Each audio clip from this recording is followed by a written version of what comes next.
कैसे रखता है पाप पुण्य का लेखा जोखा। कौन कहाँ कैसे रखता है पाप पुण्य का लेखा जोखा। ओढ़ के चादर तू गुरूर की, ओढ़ के चादर तू गुरूर की, देता अपने आप को धोखा। कौन कहाँ कौन कहाँ कौन कहाँ कौन कहाँ। अब आप ये फैसला कर लीजिए कि आप मुझे अपनाएंगे या नहीं, हाँ या ना। भावना का स्वभाव कुछ अलग है। उसे सिर्फ अपने सुख के लिए और अपनी खुशी के लिए जीना आता है। वो किसी के लिए कुर्बानी नहीं दे सकती। चीफ की कुर्सी मिस्टर वली, इतनी बड़ी जिम्मेदारी सौंपी है तो उसके लिए कुछ वक्त तो दीजिए। सुनामी व बला को देखिए, पृथ्वीलोक पर जाकर आपको इस पर भी दृष्टि रखनी होगी, क्योंकि ये अब एक बहुत ही बड़ी शक्ति बन रहा है। मैं सिर्फ पाप की दुनिया से संन्यास लूंगी। जहां पुण्य होगा उर्वशी वहीं होगी। सबका एक ही वोट होगा कि इस उर्वशी को उड़ा दिया जाए, और मैं ये नहीं चाहता हूं। भाई मेरे हैं और समझती आप हैं, तभी तो मैं सोचती हूँ ये मेरे भाई हर रोज मुंह उठाकर यहाँ क्यों चले आते हैं।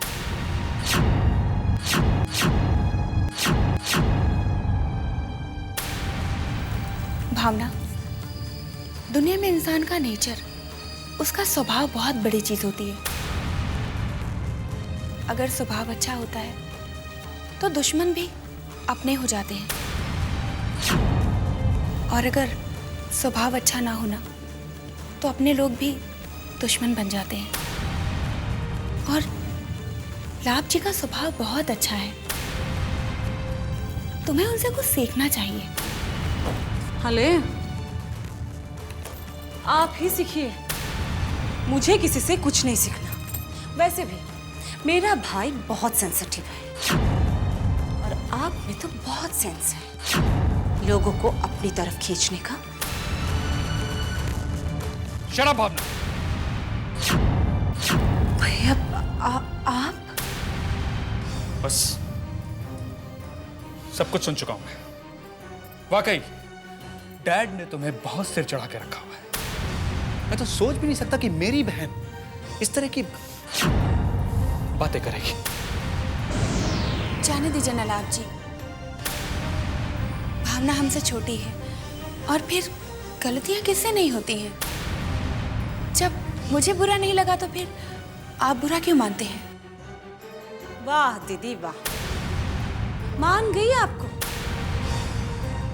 आप तो फिल्मी नंदू को भी मात कर गई। आग में घी यूं भी डाला जाता है।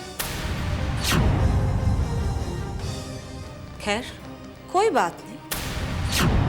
भाई साहब, आप अगर मुझसे मिलने आए हो तो मैं रुकूं, और अगर आपको किसी और से मिलना है तो मैं चलती हूँ। भावना, क्या यही संस्कार दिए तुम्हें माने? तो इस तरह से बदतमीजी कर रही हो। कोई यहां से नहीं जाएगा, मैं ही यहां से चला जाता हूं। संध्या जी, मैं आपसे फोन पर बात करूंगा, एक जरूरी काम। और प्लीज मेरी इस बेवकूफ बहन को माफ कर दीजिएगा।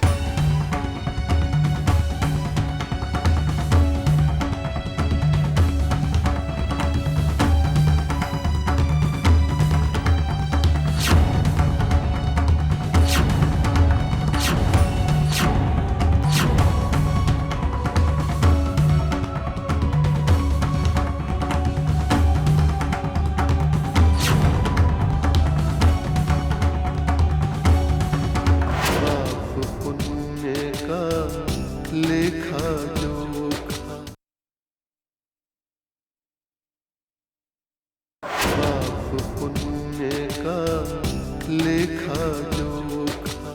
क्योंकि आपका इशारा देखिए, कुछ ऐसा ही है। उर्वशी को हमारी जरूरत है। मैं सिर्फ अब हमें उसे पाप की मोरल दुनिया सपोर्ट से देना सजा चाहिए। अब जब उसने सही राह चुन ली है, सारी दुनिया के सामने पापों का प्रायश्चित कर चुकी है, तो हमें भी अपने दिल के और घर के दरवाजे उसके लिए खोल देने और चाहिए। हाँ, मैं उन लोगों को जरूर सावधान करना चाहूंगी जो ये समझते हैं। देखिए, अगर उर्वशी भटकी है, गुमराह हुई है, तो उसके लिए हम भी दोषी हैं। हमने उसे ऐसा अलग कर दिया जैसे उसने कोई महापाप कर दिया हो। वो बेचारी भी क्या करती, उसके सामने जो भी आया अच्छा बुरा कर दी गई। ना उसे कोई समझाने वाला था, ना रोकने वाला, ना टोकने वाला।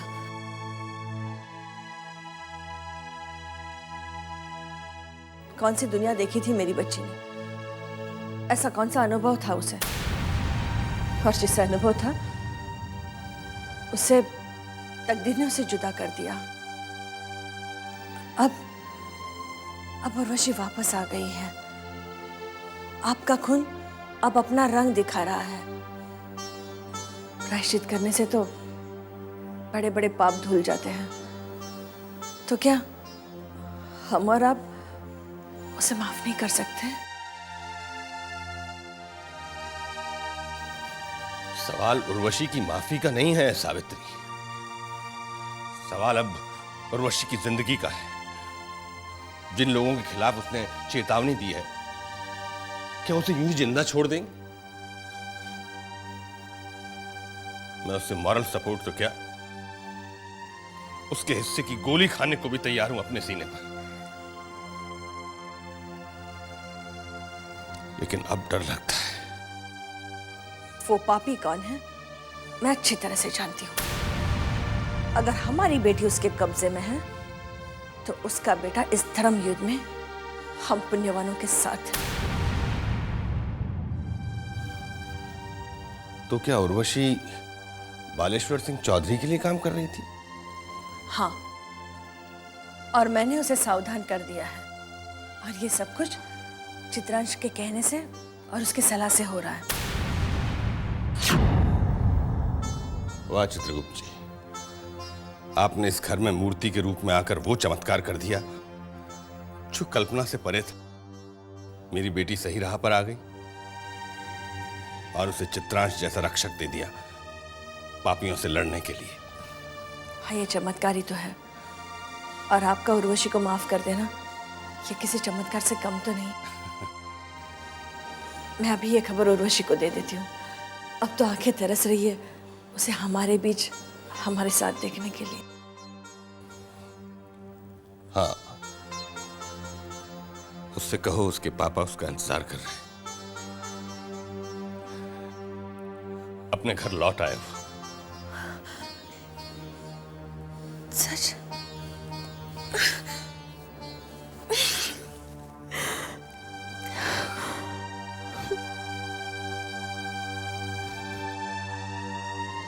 मैं तो नहीं देख पाई टीवी का इंटरव्यू। क्या कहा उर्वशी ने? हम सबको धमकाया है रूप रानी। उर्वशी ने हम सबको धमकाया है। कहती मैं पुण्य के रास्ते पर चल निकली हूं, पापियों ने मुझे गुमराह कर दिया था। ये लाभ हानि, जीवन मरण, यश अपयश, ये सब ऊपर वाले की देन है। मेरा कोई कुछ नहीं बिगाड़ सकता। चींटी के पर उगाए हैं। हाँ, अरे पहले भी तो यहाँ आकर आरसी को ऊंची जबान में क्या कुछ नहीं कह गई थी वो। जग्गू, कहीं उनका नाम तो टीवी पर नहीं लिया ना उसने? अरे नाम तो उसने मेरा भी नहीं लिया, लेकिन धमकाया है, वो भी आरसी के चैनल पर। चैनल आरसी का और उसके रिश्तेदारों को धमका रही है उर्वशी। चैनल हाथ आ गया ना, देखना देखना एक दिन ये चित्रांश है ना, तुम्हारे और आरसी के इश्क को लाइव टेलीकास्ट कर देगा। तब तो मुझे भी लाभ से मिलना पड़ेगा। अरे सॉलिड लड़का है आरसी का। अपनी सौतेली माँ का भी इंटरव्यू रख देगा, तब अकल आएगी तुम दोनों को। और वैसे जग्गू, मेरी हक की बात का क्या हुआ? हाँ, गायब हो गए ना दोनों। देख रूप रानी, मैं बहुत सैड हूँ। ये नई प्रॉब्लम आ गई है ना उर्वशी, जरा इसे तो निपट लेने दे। अरे रे रे रे जग्गू जी, उर्वशी तो चींटी है ना, तो फिर आप क्यों सैड हो रहे? रूप रानी, क्या है कि आजकल मैं जरा हाई सोसाइटी में रहता हूँ। वो मेरी एडवाइजर है ना, वो कहती है कि कभी कभी मदमस्त हाथी को चींटी भी मार देती है। यार अकल से काम क्यों नहीं लेती? ये तेरे दिमाग में जो होशियारी की बातें क्यों नहीं आती? अब आ गई है, अब अकल आ गई है, और अब जल्दी से तुम दोनों समझी मिलकर फैसला कर लो, वरना मैं बेटा ला बेटा चित्रांश के कर इतना रोऊंगी कि वो आरसी की करतूतों को। हाँ, डर गया जग्गू जौहरी, डर गया। वो क्या है रूप रानी कि ये चैनल नहीं खुला, मेरे राम नाम सत्य का इंतजाम हो गया। महारानी जी, मैं आरसी से बात करता हूं, चलता हूं।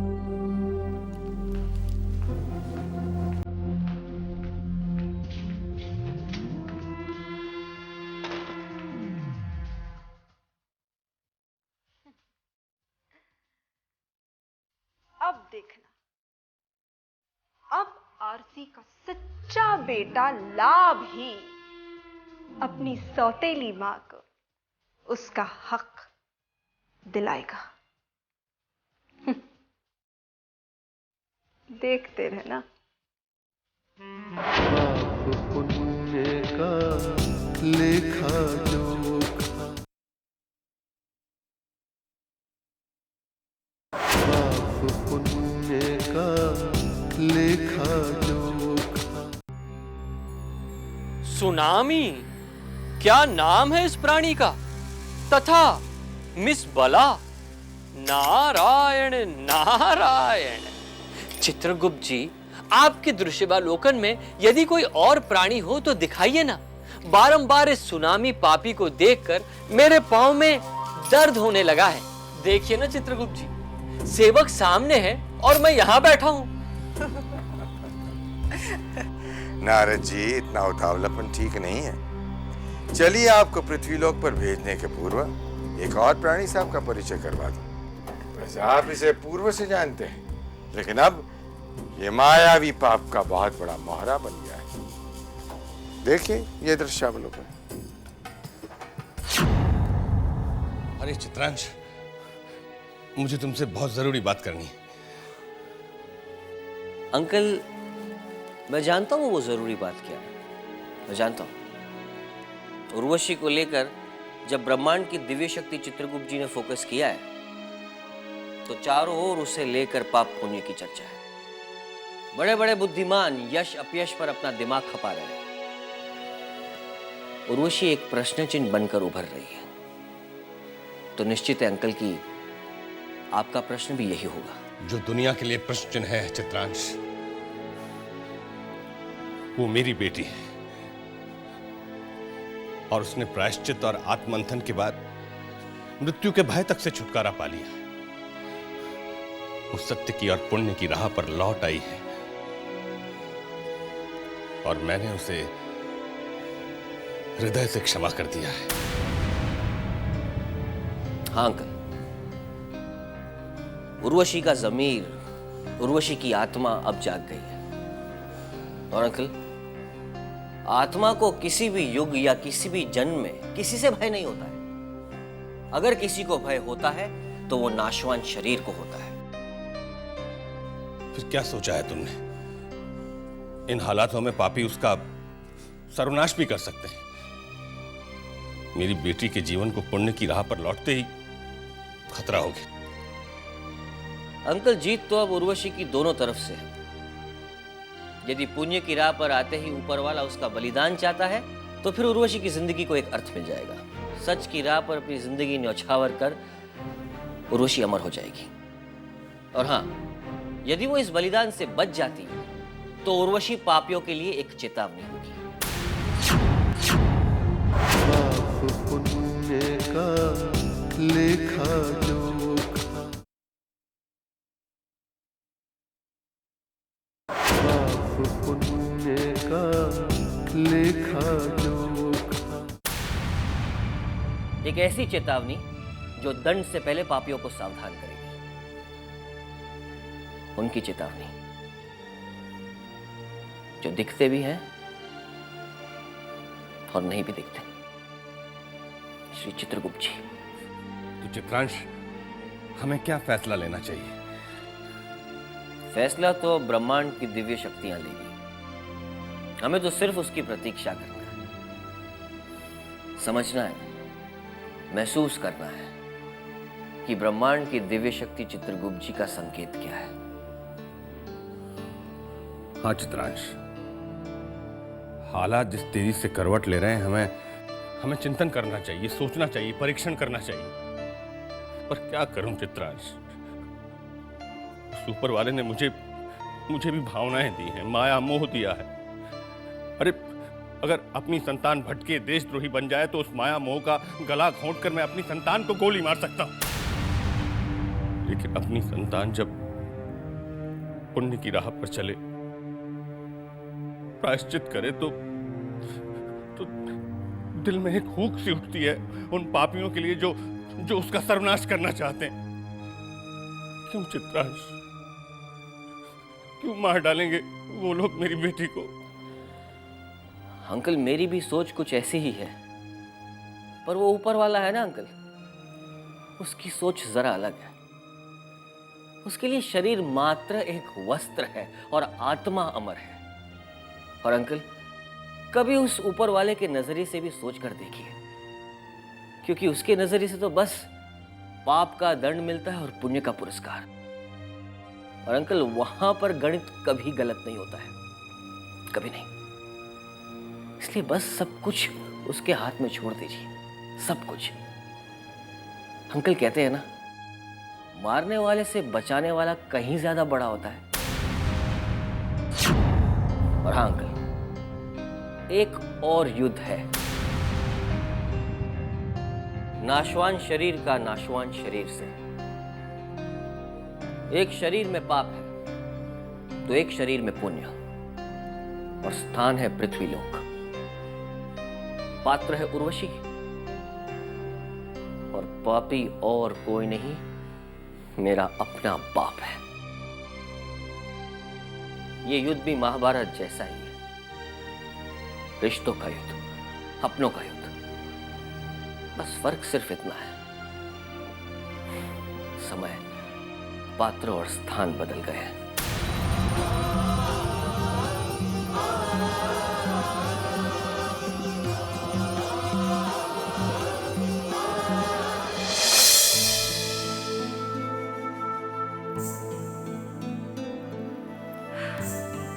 जो एक दिन भी मेरे बिना नहीं रह सकता था, आज 10 दिनों से मुझसे दूर है। कृष्णा में अब कर्म करने की आग लग चुकी है, पर मुझे भी कहाँ उसके बिना अच्छा लगता है। उसकी ये दूरियां मुझसे बर्दाश्त नहीं होती। अब तो बस मन करता है मेरा कृष्णा मेरी आंखों के सामने हो।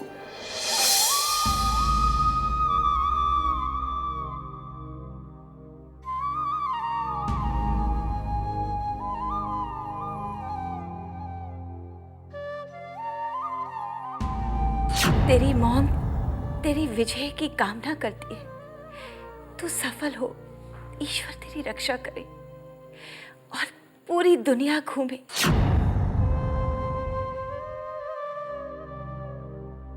आपका ये कृष्णा जो आपसे एक पल भी दूर नहीं रह सकता, कुछ महीनों के लिए आपसे बहुत दूर हो जाएगा। मॉम, मैं इतनी मेहनत करना चाहता हूँ, इतना काम करना चाहता हूँ कि मेरे पास कुछ भी फालतू सोचने का वक्त ही ना हो। जो सपना मेरी मॉम और मैंने देखा है उसे पूरा करना है मुझे।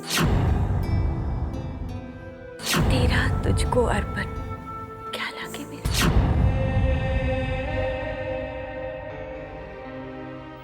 मॉम के बिना जीने की आदत नहीं है, कैसे रहूं यहाँ। मन तो करता है कि पहली फ्लाइट पकड़ूं और मॉम के पास इंडिया लौट जाऊं। ये धन, ये दौलत, ये सब कहाँ सुख देती है। सुख तो मॉम की गोद में सर रख कर मिलता है, पर नहीं, मॉम को बताना है कि उसका बेटा उसके हर सपने को पूरा करेगा। एक हाथ से दौलत कमाएगा तो दूसरे हाथ से पुण्य। मोम के जीवन को भी शांति मिलेगी। वो जो भी करना चाहते हैं वो सब कर सकेंगी, और इससे उन्हें मेरा भविष्य भी तो सुरक्षित दिखेगा ना।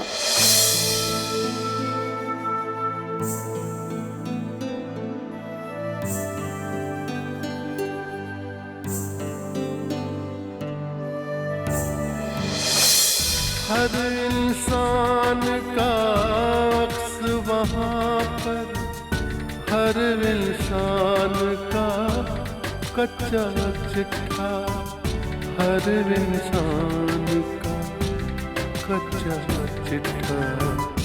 हाज़िरी सबकी लगती एक दिन, एक पल में ही फैसला होता कौन कहाँ